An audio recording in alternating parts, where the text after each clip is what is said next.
Hello, everybody. Welcome to the News at 6. I'm Rick Chin. And hi there, I'm Courtney Friel. Tonight, the Omicron surge is intensifying with more cases and more people being hospitalized across the country and here in Southern California. Yeah, it's affecting our everyday lives, really, from school to work, what we do on the weekends, of course. We're also seeing a rise in child cases as well. Jennifer McGraw, live at Children's Hospital with details. Jen. Rick and Court, not just a rise in cases for children, but a rise in hospitalizations. And it's not just affecting children here at the LA Children's Hospital, but it's affecting children in hospitals all across our region. Those numbers are going up. In fact, doctors say that when some kids come in, they're testing positive, even though they're coming in for something else in different treatments.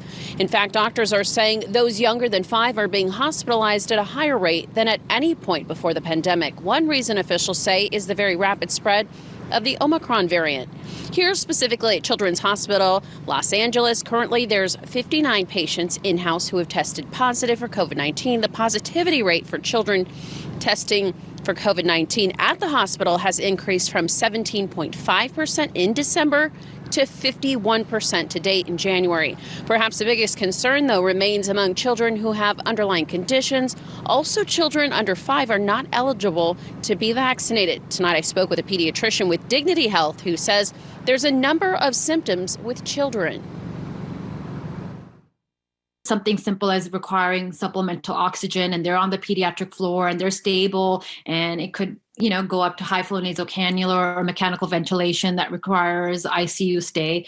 And there unfortunately have been some cases of death noted around in the country and around the world. So definitely your child, children do die from it and can die from it. And there have been reports of kids who have no underlying issues being hospitalized and unfortunately dying. So it is rare as compared to our adult counterparts, but it can definitely happen.